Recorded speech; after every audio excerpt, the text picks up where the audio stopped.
Abra a palavra de Deus no livro de Efésios. Efésios, capítulo 4.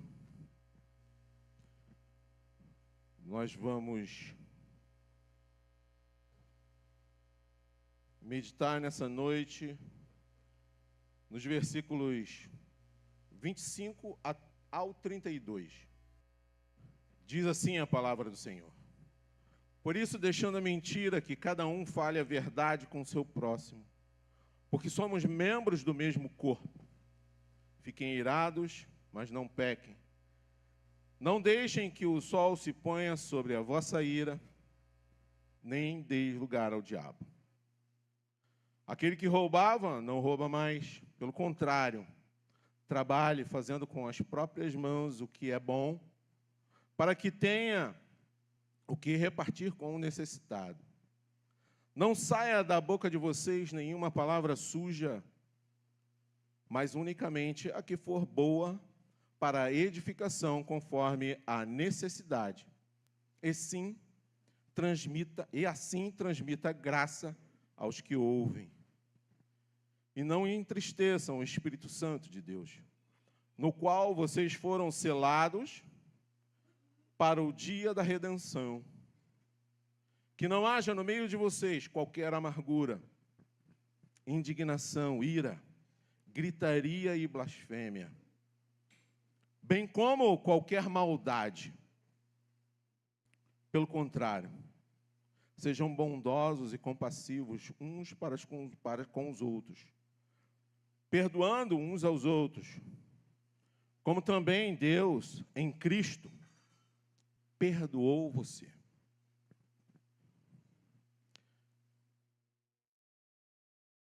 Muito obrigado, Senhor, pela oportunidade que Tu nos dá e me dá de estar aqui trazendo a Tua palavra. Que o Teu Espírito Santo tenha liberdade para tratar conosco. Que possamos, Pai, ser ministrados por Ele. Que estejamos com os nossos corações e mentes abertas, Pai, prontos para receber tudo aquilo que vem de Ti. Te agradecemos, em nome de Jesus. Amém.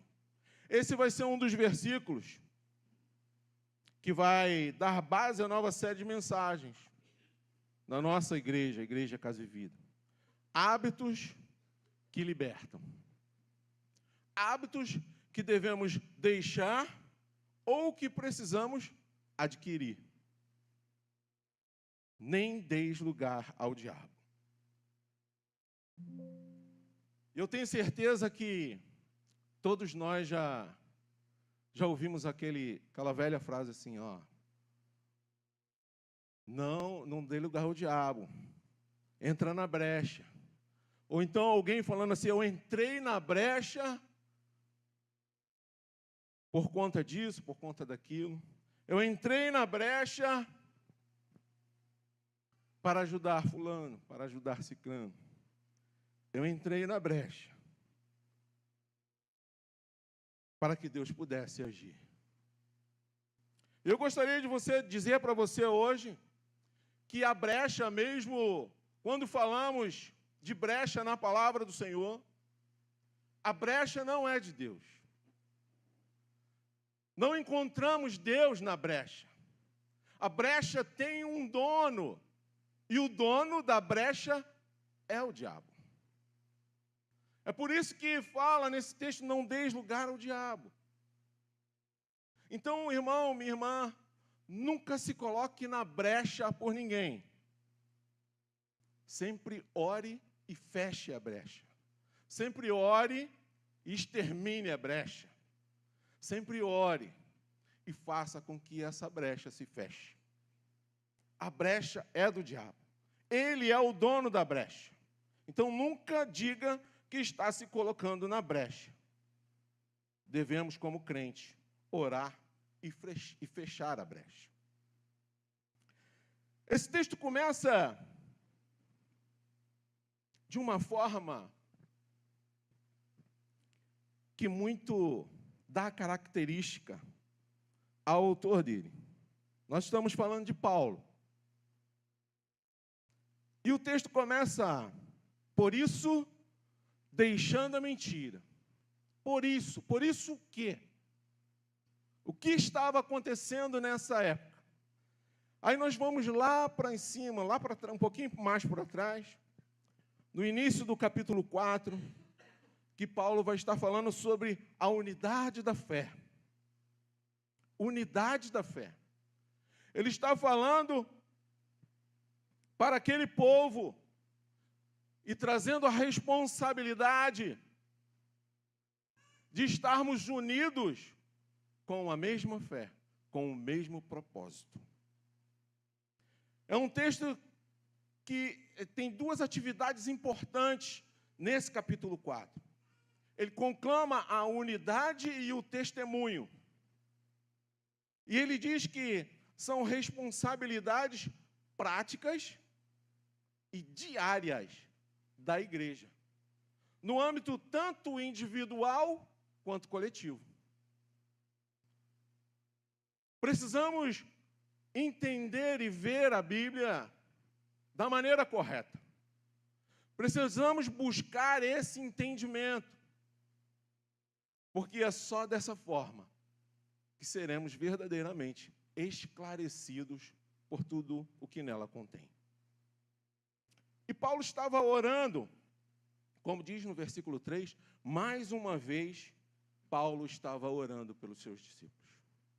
Mais uma vez. Nessa ocasião, como já ouvimos outras vezes, Paulo estava preso. Para variar, ele estava preso. E mesmo assim, com ele como um grande líder, como um grande discipulador, se colocando de joelhos e orando pelos seus discípulos, mesmo em meio a tantas tribulações que ele estava passando. Como nós nos comportamos hoje? Nós temos visto, todos esses dias, somos incentivados a orar uns pelos outros. Somos incentivados a estarmos em oração. Às quintas-feiras, o pastor tem falado aqui, traga uma mensagem direta do trono de Deus para nós, e orientado para que estejamos orando por uma pessoa durante toda a semana, até a próxima quinta-feira. E às vezes nós deixamos passar isso despercebido. Algo que não podemos deixar, porque nós precisamos aprender. Estamos numa igreja onde a palavra de Deus é a sua essência. Onde a palavra de Deus está em primeiro lugar. Precisamos entender isso. E partindo daí, Paulo vai falar da unidade da fé, vai chamar a humildade e a mansidão, vai falar sobre um só corpo, um só espírito, uma só esperança, um só Senhor, uma só fé, um só batismo, um só Deus, que age por todos e está em todos. E no versículo que nós acabamos de ler, 25, ele está fazendo uma exortação à santidade. Exortação à santidade. Este texto deixa bem claro para nós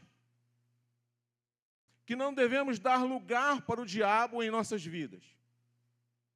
E que antes devemos resistir ao diabo e ele fugirá de vós. Resistir, ele não manda a gente enfrentar. Ele manda resistir. E nós, quando arrumamos uma casa, procuramos um lugar para cada coisinha. Eu não sei vocês, mas eu sou assim. Lá em casa, principalmente no meu quarto, nas minhas coisas, eu sei onde está tudo. Se faltar luz, eu consigo pegar. Mas se alguém mexer em alguma coisa, botar em outro lugar, perdeu.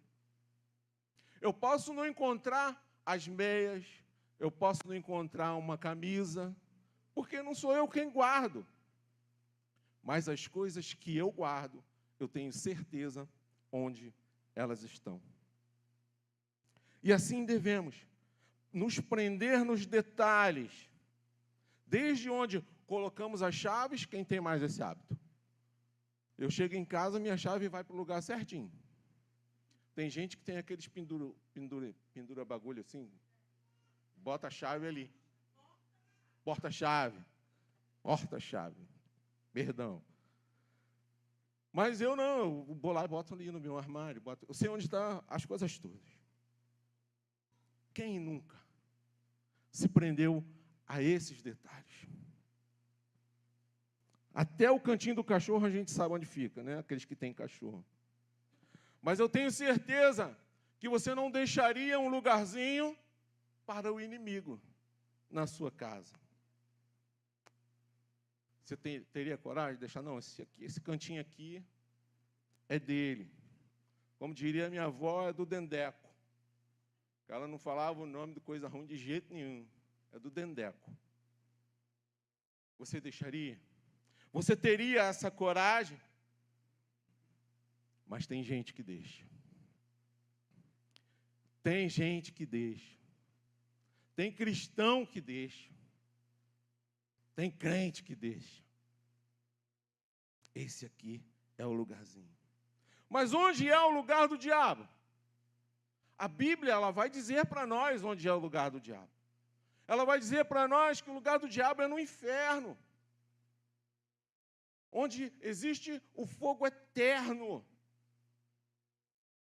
preparado para ele e os seus anjos.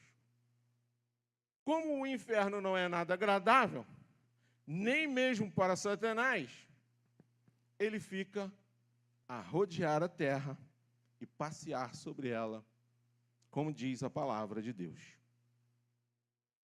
Procurando o quê? Uma casa para ficar.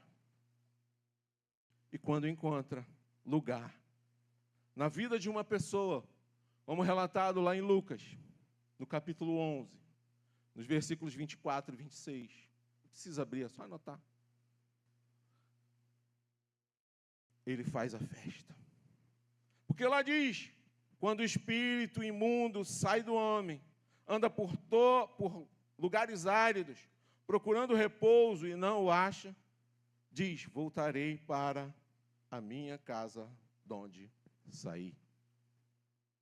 Ele se apodera daquele lugar, daquela vida, daquela casa, como sendo sua. E nós sabemos que não é dele. Não é dele.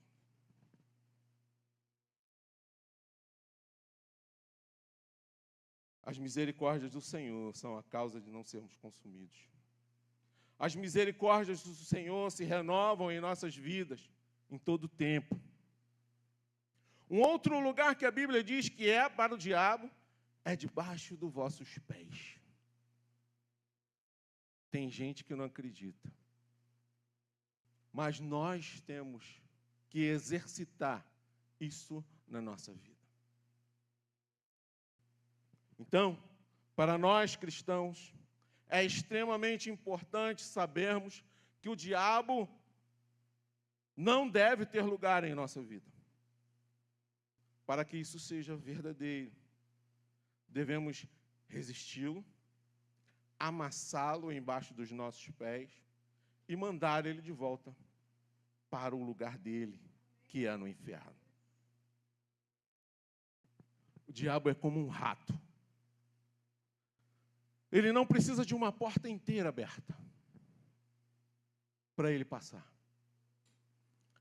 Eu estava acompanhando um vídeo no YouTube e eles filmaram um camundongo e deixaram uma frestinha assim para ele passar. Vocês acreditam que ele passou ali? Eu não sei, aquele bicho não tem osso, não é possível. E vai, ó, e passou. E às vezes a gente, como está tudo fechado aqui, como esse bicho apareceu aqui? É dessa forma. Uma simples brechinha. E passou um camundongo. E uma simples brechinha na minha e na sua vida. O chefe dos camundongos faz a festa. Não podemos deixar brecha. Esse miserento, salafrário, também não vive em lugares limpos, iluminados. Ele prefere a sujeira, prefere a escuridão.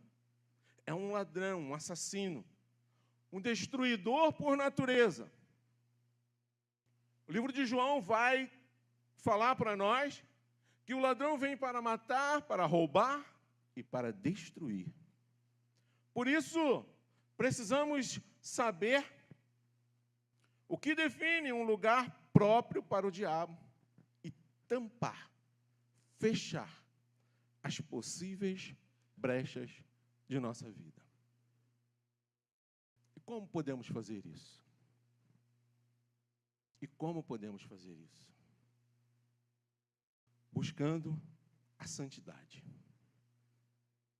Buscando a santidade. Mas para buscarmos a santidade, precisamos nos libertar de alguns maus hábitos. Será que temos alguma brecha na nossa vida? Não precisa me responder, pelo amor de Deus.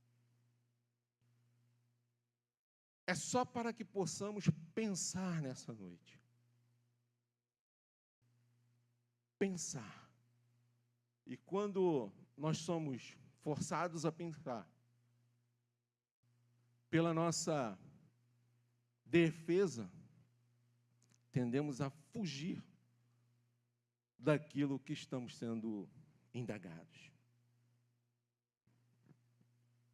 Vamos refletir um pouco sobre esse texto? A primeira brecha está no versículo 25. É a mentira. A mentira. Eu queria perguntar para você hoje, eu já fiz esse exercício. Você já mentiu? Não precisa me responder. Você já mentiu? Só para pensar. Você já mentiu alguma vez na sua vida? Vamos melhorar então a pergunta? Deixa eu melhorar um pouquinho. Você mente? Hoje você mente? Em algum momento da sua vida hoje você mente? Vai pensando junto comigo. Eu quero que o Espírito Santo traga o mesmo entendimento que eu tive para vocês nessa noite, quando li essa palavra. A mesma inquietação, o mesmo incômodo, para que vocês possam pensar. Essa é a primeira brecha. É a primeira pequena, grande brecha, e que, por vezes, permitimos entrar, a entrada do inimigo na nossa vida. É mentira. Nós cristãos precisamos entender que o diabo é o pai da mentira. O diabo é o pai da mentira. João 8, ele diz que o diabo é o pai da mentira. Portanto, o mentiroso seria o seu filho. Olha a responsabilidade que temos num simples ato de mentira.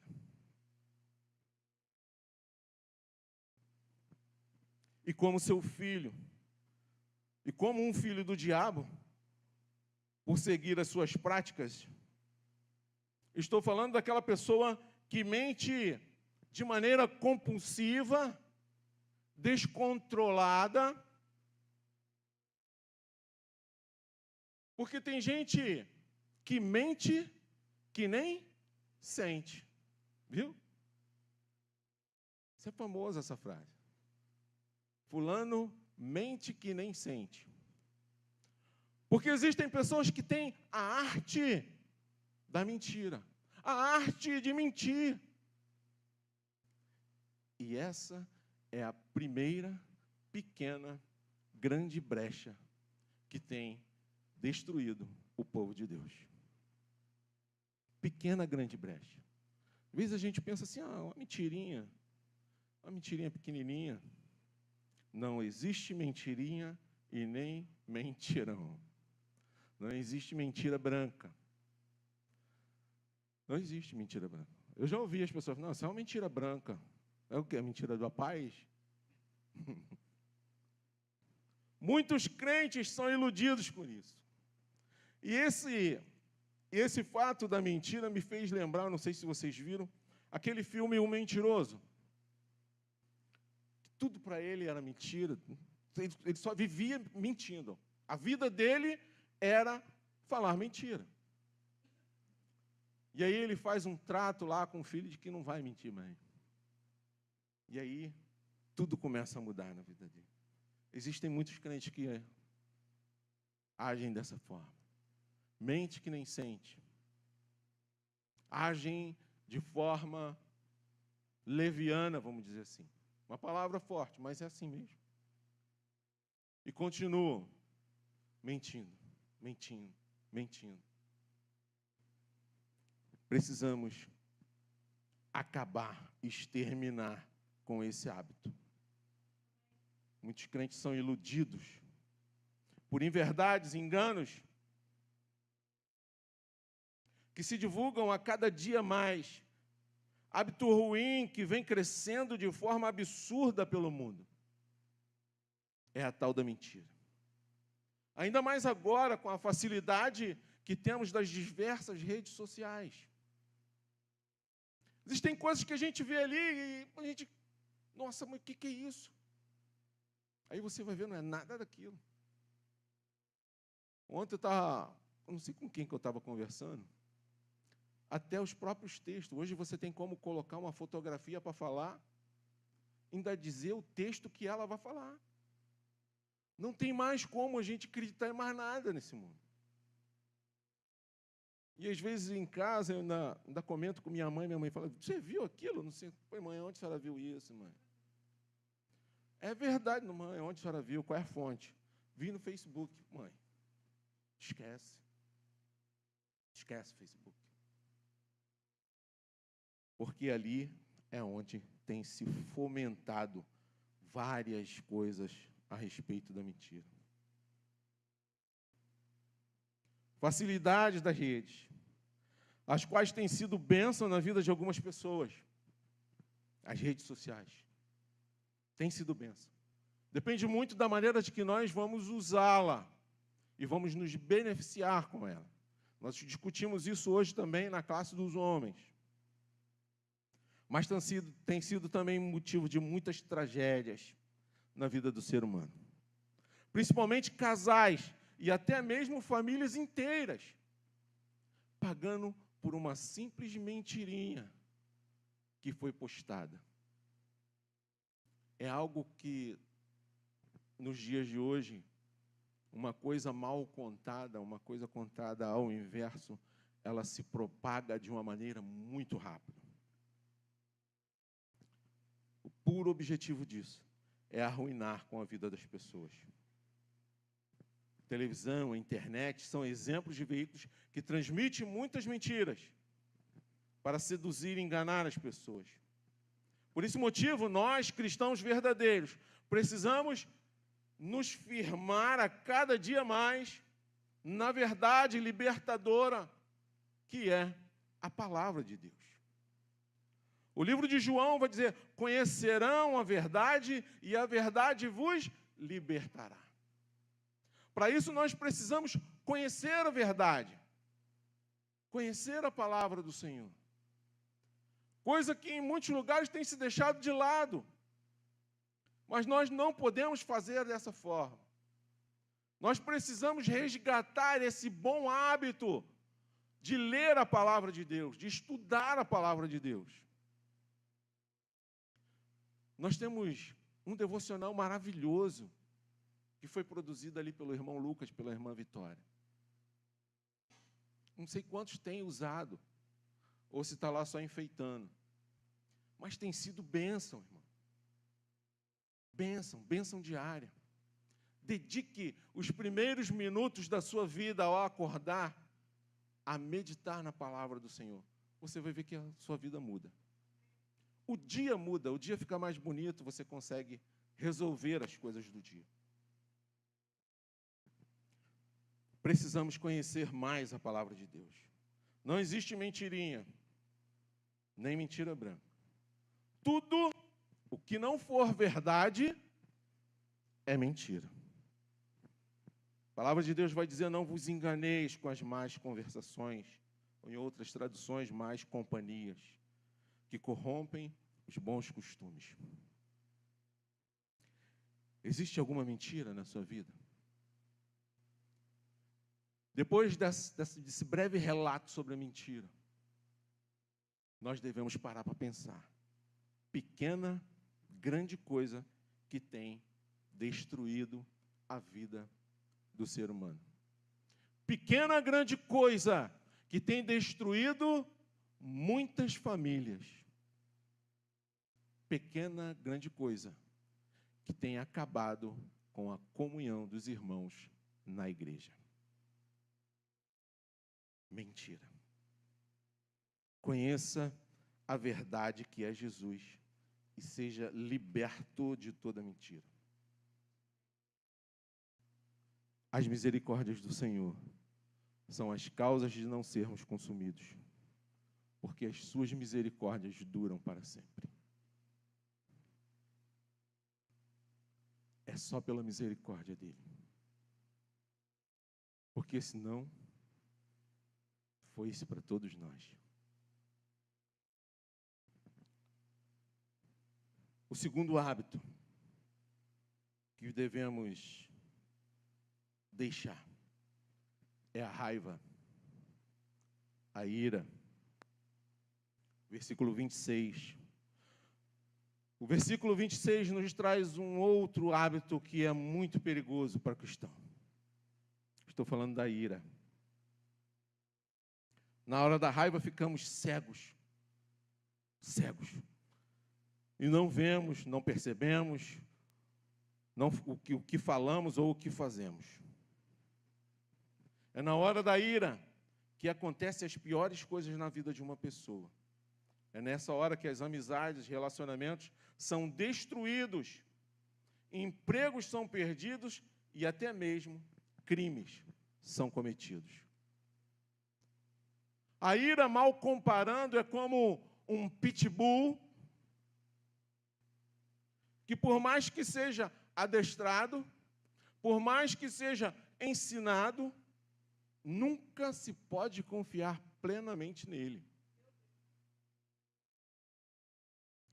Quando a gente menos espera, ele pode ter uma reação negativa e extremamente agressiva, causando um estrago muito grande e até mesmo danos irreparáveis. Existem pessoas que guardam um pitbull no coração. Guardam um pitbull no coração. Com isso, o nosso inimigo se aproveita dessa brecha da raiva, da ira, para que, se possível for, destruir a vida do servo de Deus. Se possível for, destruir a minha e a sua vida. Por isso o apóstolo Paulo nos ensina que não se ponha o sol sobre a vossa ira. E muitos acham que essa palavra só se encaixa ou só serve para casais. Não é isso. Serve para toda e qualquer situação que nos leva a esse sentimento de ira, de raiva. Geralmente os casados se iram um com o outro lá, o casal. Mas não é só para isso. Nós podemos nos irar com nossos filhos, com os nossos pais, com os nossos amigos. E ele diz claramente aqui que se ficarmos nervosos justamente, mas isso deve ou precisa durar pouco tempo. Não se ponha o sol sobre a vossa ira. Se alguém te aborrecer pela manhã, que isso se acabe até a tarde. E quando o sol se pôr, já tenha passado.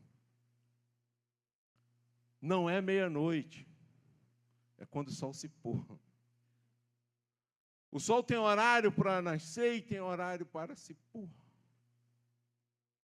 A palavra está dizendo que devemos nos consertar, devemos pedir perdão, devemos nos acertar antes que o sol se ponha. Não é meia-noite. Por que eu falo isso? Para os casados agora. A pior coisa que existe. Pior coisa que existe, principalmente das mulheres para o homem, tá bom? É na hora que você deita e a pessoa fala assim, vamos conversar? Não faz isso com homem não, gente. Dá ruim. Tem que conversar antes. Tem que conversar antes. É antes que o sol se ponha. Então você tem bastante tempo para se acertar. Não é na hora que vai dormir.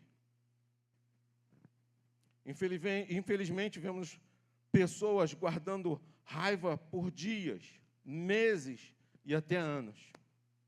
E não entendem o mal que isso pode estar fazendo, principalmente para ela própria e para aquele com quem ela está com problema, com raiva ou com ira. Porque essa atitude pode se transformar em algo muito pior. Quando nós guardamos raiva, guardamos ira, pode se tornar em algo muito pior. Pode se tornar em raiz de amargura. Raiz de amargura. Algo que contamina e adoece pessoas de maneira profunda. Portanto, o melhor que temos a fazer é deixar a ira e abandonar o furor, como nos orienta o Salmo 37. Que fala sobre o fim dos maus e dos bons. O fim dos maus e dos bons. Como é possível, então, tratar a ira? Evite suas situações de conflito para não alimentar a raiva no seu coração. Precisamos aprender com Jesus, que é manso e humilde de coração. E receber mais um gomo do fruto do Espírito, que é também a mansidão, o domínio próprio. Mansidão e domínio próprio. Semana passada, quando saímos daqui da igreja,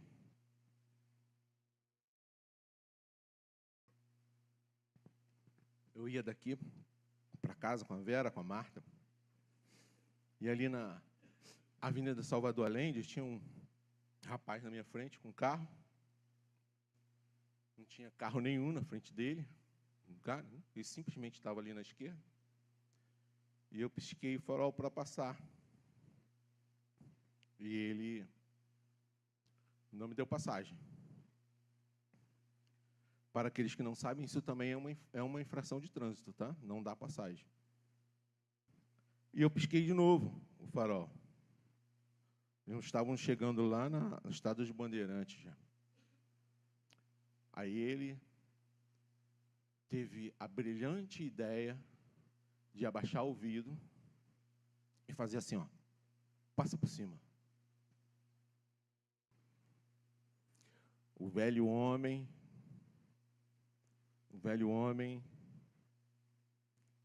botou o dedinho do lado de fora.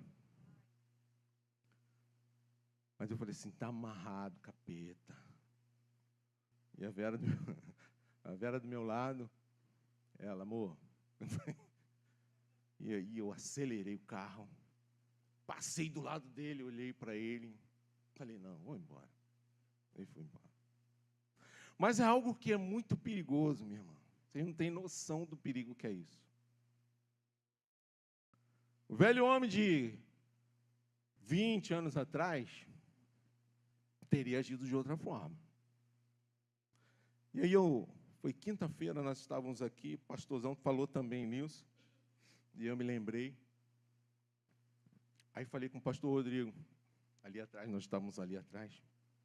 Aí o pastor Rodrigo falou assim, eu mando logo passar por cima. Aí eu falei assim, meu irmão, não faça isso, meu irmão. Não faça isso. Vou contar uma história para vocês. Eu não sou de contar história, não, mas eu vou contar uma hoje. Um belo dia, estava eu no quartel, e um amigo meu chegou, ligou para nós, pedindo para pegar ele numa determinada rua lá. Ah, o que aconteceu? Não, deu um probleminha aqui. Aí ele contou a história. Ali na Avenida Presidente Vargas, frente ao prédio dos Correios, um cidadão teve essa mesma atitude, de mandar ele passar por cima. Aí ele foi, deixou esse cidadão tomar uma distância boa, acelerou o carro ao máximo e entrou com tudo na traseira dele. O cara bateu a cabeça no volante, ficou machucado. Ele simplesmente saiu do carro, pegou a bolsa dele, fechou o carro e saiu andando, foi embora. Ah, mas... Aí vocês vão perguntar assim, mas o carro... irmão, justamente. A gente não sabe quem está atrás da gente. A gente nem imagina. Ele fez isso só com o carro. Poderia ter dado um tiro, poderia ter perdido a vida. O carro era um antigo BA. Para quem não sabe, aqueles carros de busca e apreensão. Hoje é mais difícil você ver esse tipo de carro rodando. Alguém tendo coragem de fazer isso no Rio de Janeiro, do jeito que está. Mas naquele tempo, era comum. Ou seja, ele não teve prejuízo nenhum. Mas a pessoa ficou lá machucada e sem o carro. Isso foi por baixo. Aí eu estava falando para o pastor Rodrigo, irmão, não faça nunca isso. Você não sabe quem está atrás. Você não imagina do que a pessoa que está atrás, o enviado que está atrás, pode estar tramando pela sua vida. Querendo tragar.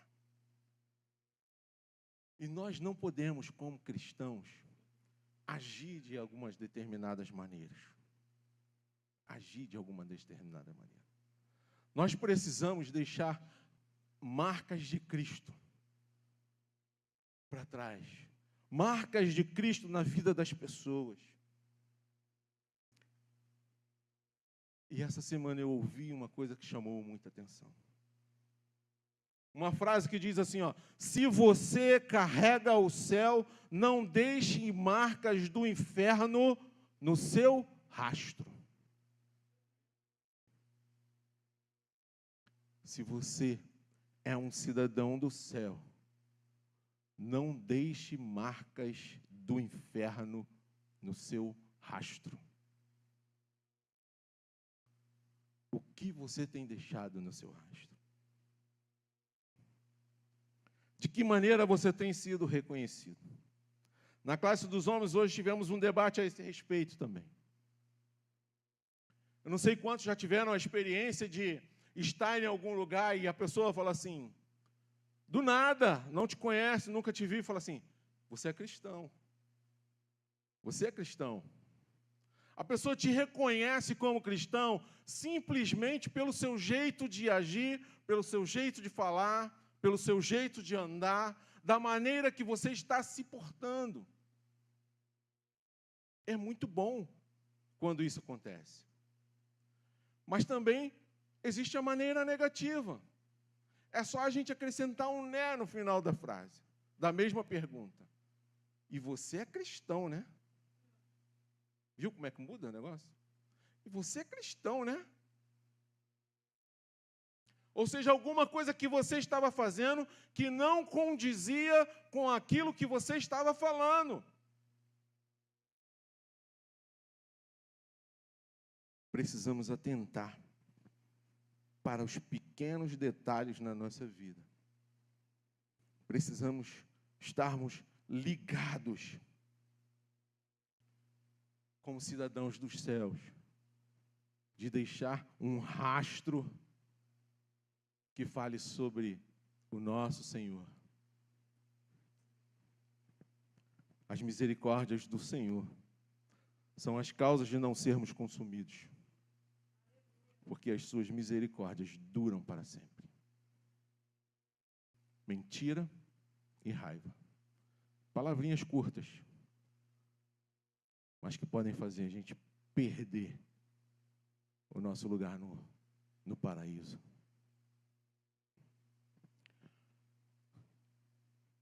E uma outra pequena, grande mentira, grande hábito, é o furto. Furto, roubo. Versículo 28. Vai falar sobre furto. Em um assalto ou roubo, é tomado algo de outra pessoa à força, né? Um roubo. O furto já não é assim. O furto é pegar algo de alguém escondido, qualquer coisa que seja sua, que não seja sua, você pegou, não é da sua propriedade, e você usufruir dela. Isso é furto. Hoje, os advogados que estão aí, depois podem até me corrigir. Deste modo, podemos entender que, ao pegar uma simples caneta de alguém, pensando até em devolver depois, se esquecer de entregar e, quando lembrar, não se importar em devolver, pensando ser algo de pouco significado ou de pouco valor, mesmo assim, é furto. Uma simples caneta. Sabe aquela caneta do seu colega de trabalho, que você achou bonita? Aquela caneta do seu amiguinho da escola, da faculdade, que você achou bonita? Ele falou assim, me empresta aí. Ou então ele saiu, você pegou, escreveu e esqueceu de devolver? É furto. É furto e é brecha que você abriu para o inimigo na sua vida.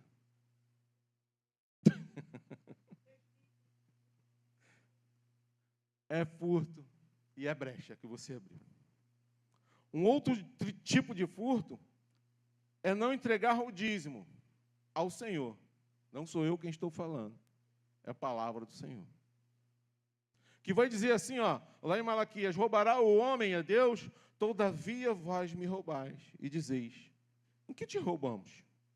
Nos dízimos e nas ofertas. Quando não entregamos o que é de Deus, o nosso inimigo encontra oportunidade, encontra brecha, para entrar na vida do cristão e roubar dele tudo. Porque o diabo é ladrão.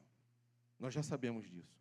Se você pega algo emprestado e não devolve, ou se não é fiel nos seus dízimos, conserte sua vida, devolvendo tudo o que não é seu, e então o diabo não achará esta brecha na sua vida.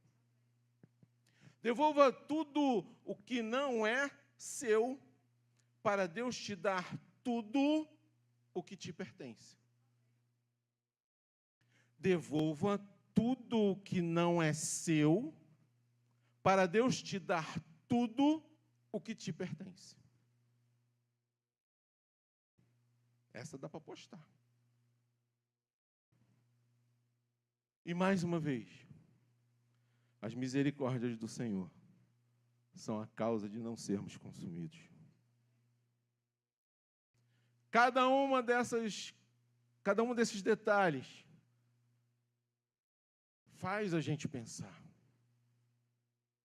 Porque às vezes encaramos como coisas assim tão banais, e às vezes não sabemos o que isso pode estar trazendo de problema para nós, na nossa vida espiritual, na nossa vida matrimonial, na nossa vida congregacional, às vezes não temos noção do mal que isso pode estar nos trazendo. Não sou eu que estou dizendo, é a palavra do Senhor. Quarto ponto, vou terminar. Quarto ponto é a língua.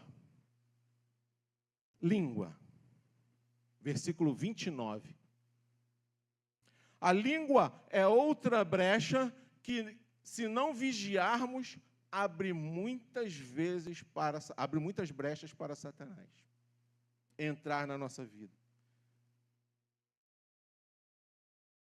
E com isso nós vamos destruir não só a pessoa, mas também famílias. O apóstolo Tiago diz: a língua, porém, nenhum dos homens é capaz de domar. É mal incontido, carregado de veneno mortífero. Eu também tive essa expressão, pastora. Carregado de veneno mortífero. E que não adianta ser crente se não guardar a língua. Porque se alguém supõe ser religioso, deixando de refrear a língua, antes enganando o próprio coração, a sua religião é vã. Morde a língua. Morde ela. A língua é um órgão tão poderoso que você consegue colocar as coisas na boca e descascar com a sua própria língua. Só fazendo os movimentos e vai descascando. Você consegue tirar algo que está no meio do seu dente com a sua própria língua. Aí você fica assim, pô, a língua? É, você consegue. Às vezes irrita, demora, mas você consegue. Por isso devemos fazer como o texto nos ensina, falar somente o suficiente e palavras que edifiquem as pessoas. Nunca falar demais ou coisas que não sirvam para a edificação. De maneira que a vossa palavra seja sempre agradável, temperada com sal, para saberdes como deveis proceder a cada um. O tempero do sal nunca pode ser de mais e nem de menos. Vocês gostam de coisa sem sal? Eu não gosto. Mas também não gosto de coisa salgada. Se estiver muito salgado, está ruim. Se estiver sem sal, está ruim. Eu ainda encontrei um amigo que falou que gosta de comida de hospital. Só Jesus na vida dele. Porque não tem gosto de nada. Ou seja, para dar um sabor agradável ao que está nos alimentando, assim também deve ser as nossas conversas. E agora, porém, abandonem igualmente todas essas coisas: a ira, indignação, maldade, blasfêmia, linguagem obscena no falar. É o que nós devemos fazer. Devemos tomar muito cuidado com fofocas, palavras duras, que falamos quando estamos nervosos para não machucar as pessoas. Precisamos tomar cuidado na hora que falamos. Aí você vai ouvir alguém dizer assim: aprendi que não posso engolir novamente minhas palavras. Então, é melhor pensar antes de falar.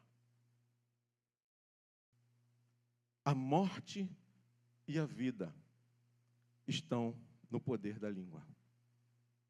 A morte e a vida estão no poder da língua. Quem bem a utiliza, come do seu fruto. Provérbios 18, versículo 21. A morte e a vida estão no poder da língua. Quem bem a utiliza, come do seu fruto. Jesus disse que somos contaminados por aquilo que falamos. Mateus 7, versículo 15, vai dizer, cuidado com os falsos profetas, que se apresentam a vocês disfarçados de ovelhas, mas por dentro são lobos vorazes. Cuidado. Aquele que vai pelas igrejas, cuidado. Busque um lugar sério, um lugar que pelo menos você acha que é sério. E permaneça ali. Mas nunca abandone a palavra do Senhor. Tudo que você ouvir, tudo que você tiver a oportunidade de ouvir, mesmo que seja pela internet, pesquise na palavra do Senhor. Busque seu entendimento. Estude a palavra de Deus. Precisamos fazer mais isso. Precisamos exercitar mais isso. O que eu estou querendo dizer com isso? Anotem. Tudo que eu estou falando aqui, anotem. Tudo que alguém, qualquer um dos pastores estiver falando aqui, anotem. E busquem na palavra, se é aquilo. Graças a Deus, hoje a Bíblia é traduzida. Não é mais em latim, não é mais nada. Você não tem que dizer só amém e ir para casa sem entender nada. É palavra de Deus.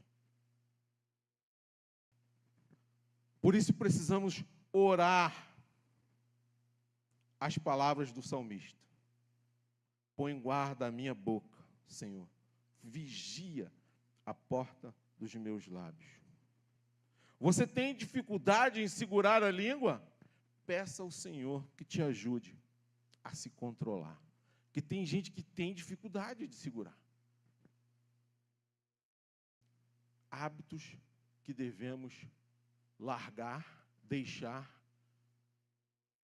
para sermos verdadeiramente libertos. As misericórdias do Senhor são a causa de não sermos consumidos.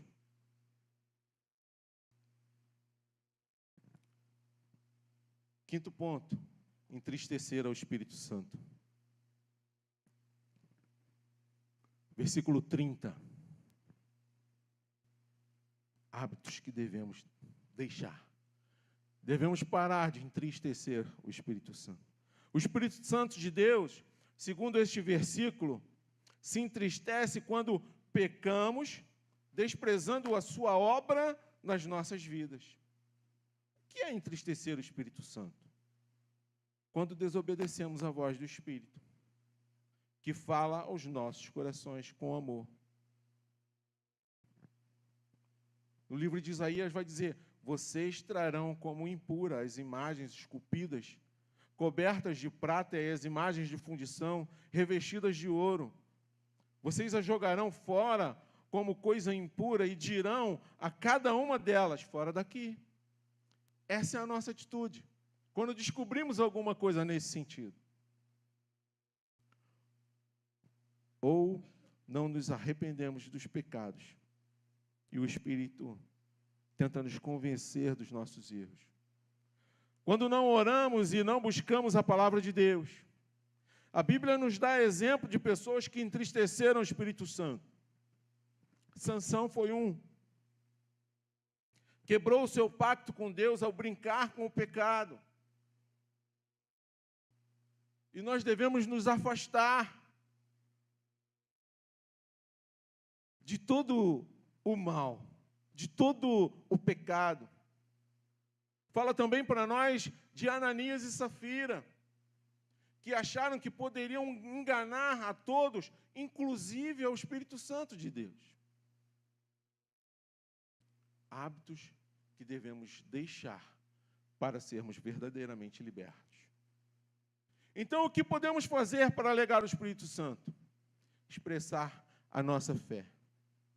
Em Hebreus vai dizer, de fato, sem fé é impossível agradar a Deus, porque é necessário que aquele que se aproxima de Deus creia que Ele existe e que recompensa os que o buscam. Hebreus 11, versículo 6. Não é isso? É porque eu estou usando aqui a tradução NAA. De fato, sem fé é impossível agradar a Deus, porque é necessário que aquele que se aproxima de Deus creia que Ele existe e que recompensa os que o buscam. NAA. Desculpa por não ter avisado, tá? O pessoal aí da mídia. Quando vidas se convertem, é algo que alegra o Espírito Santo de Deus. É algo que alegra a toda a sua comunidade de fé. Quantos de nós aqui não ficamos alegres quando alguém se converte, quando alguém se rende ao Senhor? Lucas capítulo 15 vai dizer assim, ó, eu afirmo a vocês que a mesma alegria existe diante dos anjos de Deus por um pecador que se arrepende. Lucas 15, 10. Com a santificação, que é o que precisamos buscar, devemos ficar mais alegres. E, com certeza, o Espírito Santo de Deus vai se alegrar. Procure viver em paz com todos e busque a santificação, sem a qual ninguém verá a Deus. Forte isso. Busque a santificação, porque sem ela, ninguém, não é só alguns, ninguém verá o Senhor. Você tem entristecido o Espírito Santo de Deus? Baseado nessa tudo que eu já falei, você está pensando, eu tenho certeza que está anotando, e vai parar para ler esse texto em casa. O quão forte é esse texto, eu fiquei impactado. Foi o texto que o pastorzão apresentou para nós, que daria base a essa série de mensagens. E eu falei, caramba, muito forte esse texto. Busque fazer a vontade de Deus, e assim você estará alegrando o Espírito Santo. Busque fazer a vontade de Deus, e assim você estará alegrando o Espírito Santo. Um outro hábito que precisamos deixar é a maldade. Versículo 31. Esse versículo traz uma lista de coisas maldosas, como a amargura, que se enraiza e contamina o coração, a cólera, que é uma raiva descontrolada, a ira, que já falamos sobre ela, a gritaria ou discussões em tom alto dentro de casa, blasfêmias, que são palavras mentirosas contra o próprio Deus. E bem assim, toda a malícia, toda a maldade que é ter um coração maldoso, um coração desconfiado e com pensamentos ruins. Como está o teu coração? Deus não quer nenhum desses sentimentos e comportamentos em nossas vidas. O inimigo luta para colocar maldade no nosso coração. Por isso é preciso ter cuidado com pessoas maliciosas, que ficam querendo abrir os nossos olhos contra outras pessoas, plantando a sementinha do mal no seu coração. Plantando a sementinha do mal no seu coração. Tem gente que se presta para isso. Ouve aqui, fala ali, pega o texto sem contexto de uma conversa, mas vai ali e fala para outra, plantando algo ruim no seu coração. E isso não acontece só na igreja. Acontece em qualquer lugar, no nosso trabalho, na nossa própria casa. É só você ter um montão de gente em casa que você vai ver isso. Foi isso que a serpente fez com Eva e Adão, para lhes abrir os olhos, para provar do fruto do bem e do mal. Ainda bem que foi do bem e do mal. Né? Se fosse da vida eterna, a gente estaria mal até. A Bíblia nos ensina que Deus abomina a maldade. E faz uma lista de 6 coisas que aborrecem ao Senhor. E a 7ª, a sua alma abomina. Olhos altivos, língua mentirosa e mãos que derramam sangue inocente. Coração que maquina pensamentos viciosos, pés que se apressam a correr para o mal. Testemunha falsa que profere mentiras e o que semeia contenda entre os irmãos. Paulo não está falando para aquela pessoa que está fora da igreja isso. Paulo está falando para os de dentro da igreja.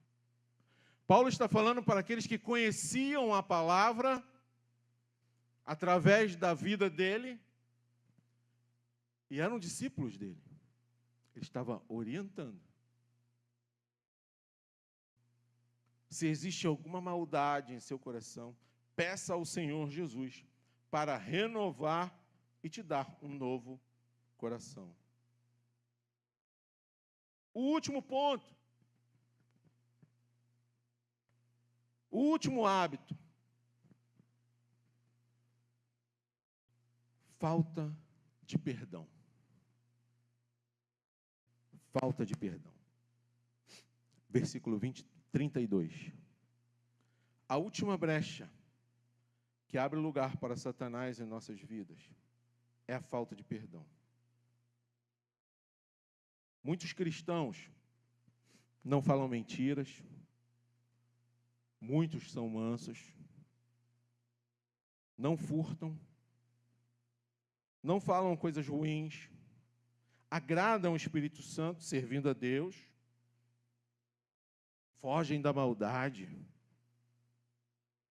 Mas se alguém lhe machucar, não conseguem liberar o perdão. Eu tive um amigo que não conseguia perdoar o pai dele.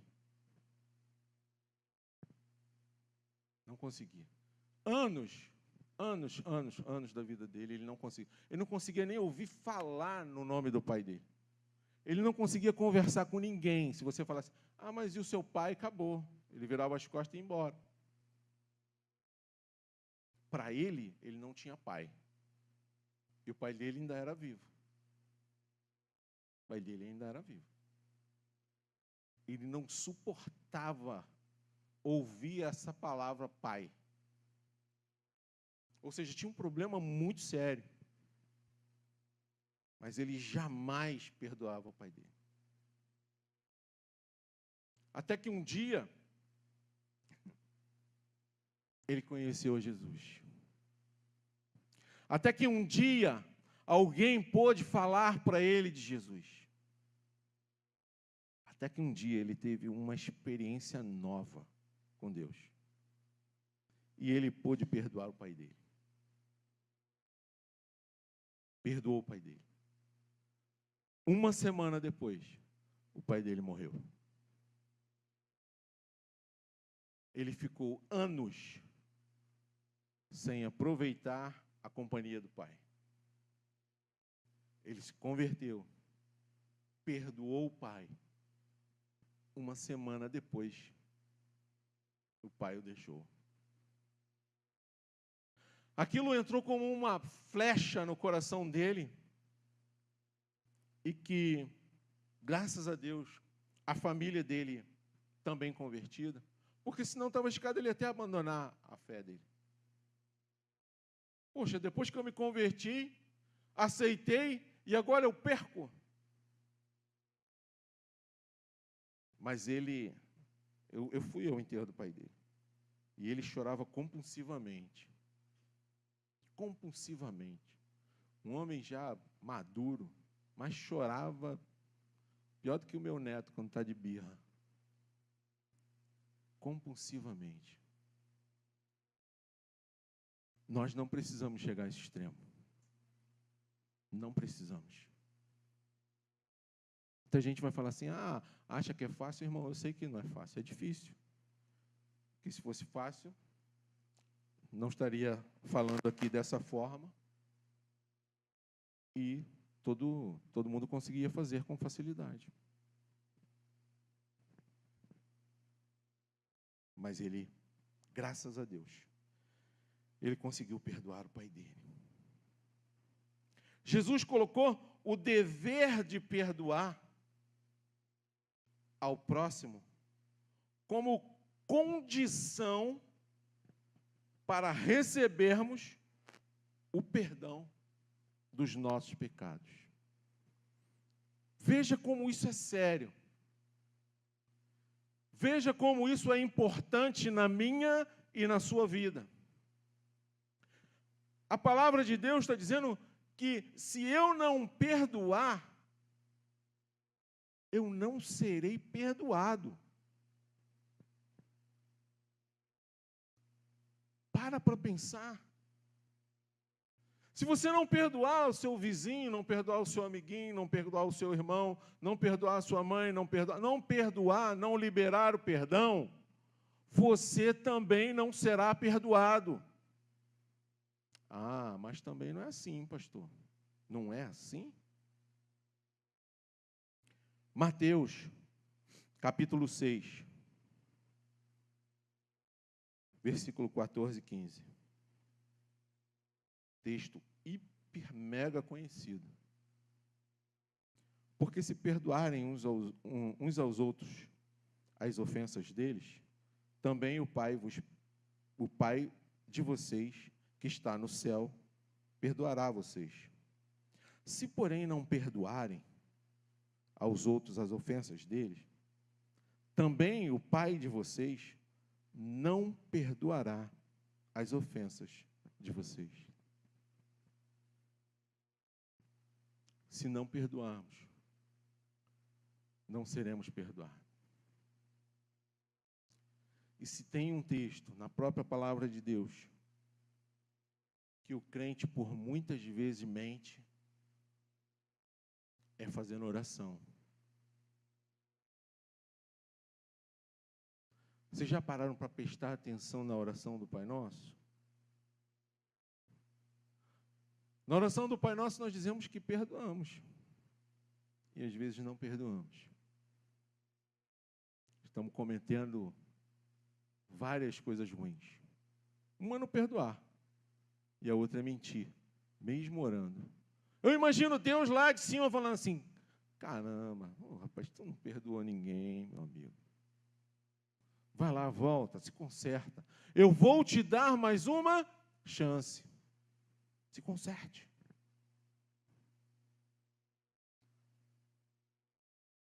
O perdão deve ser, ou precisa ser, um exercício constante na vida do cristão. O perdão deve ser, ou precisa ser, um exercício constante na vida do cristão. Jesus também ensinou que devemos perdoar quantas vezes for preciso.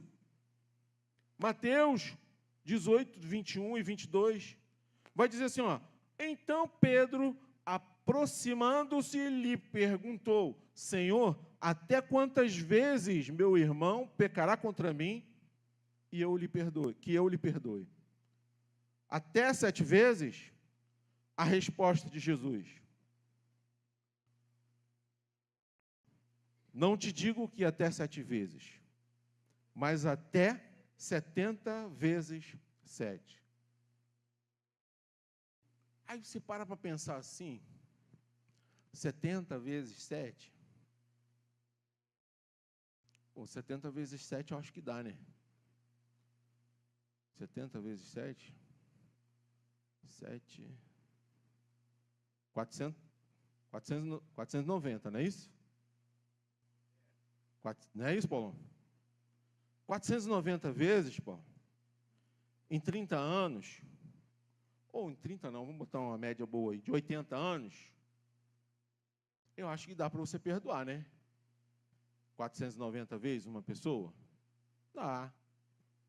Em 80 anos, 490, fica mole, né? Mas eu estava acompanhando um estudo a respeito dessa palavra, e um dos estudiosos falou assim, às vezes nós interpretamos essa palavra como só 70 vezes 7. Mas aqui, ainda não está comprovado, mas são múltiplos de 7. Aí fica ruim. 7 vezes 7, 49. Mole. Vezes 7, já ficou ruim. Vezes 7, múltiplos de 7. É o resultado vezes 7. Fica difícil, né? Fica difícil para nós. Então é melhor perdoar logo. Melhor perdoar logo. Se liberta. Múltiplos de 7. Eu vou pesquisar, procurar novamente esse estudo que eu tenho, acho que guardado, depois vou trazer para vocês. É dessa forma que a Bíblia trata conosco. É dessa forma que devemos exercitar o perdão. É dessa forma que devemos agir como cristãos.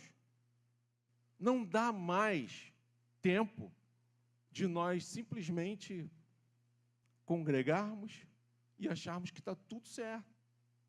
Que não está. Deus espera mais de nós. O mundo espera mais de nós. Eu, já como diz o pastorzão, estou na descendente, mas busco fazer alguma coisa. Então, os mais novos, que estão na ascendente ainda, se apressem a fazer. Porque o mundo não está brincando, não. Não está brincando, não. A igreja também é um lugar de praticarmos o perdão. E todos os dias, a palavra de Deus vai nos dizer que os irmãos devem conviver. Os irmãos devem conviver. O que é conviver? É possuir convivência, ter uma vida comum, ser próximo de alguém. Conviver. Por isso que a gente luta tanto para que estejamos todo mundo aqui reunidos. Aqui nós podemos fazer, num culto, quem pregou de manhã pode pregar à noite a mesma palavra. Porque, com certeza, a maioria são pessoas diferentes. Porque quem vem de manhã não vem à noite. Então, dá para fazer.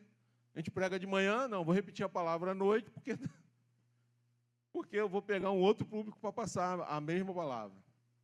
Mas, para muitos hoje, tem a bênção aí do YouTube, da live, né? Não demonstrando tanto a minha insatisfação com isso, mas está aí. Ah, é ruim? Não, não é ruim. É uma bênção. Mas a palavra de Deus diz que nós temos que congregar. E não é congregar simplesmente pelo YouTube. Não é. Existe essa facilidade.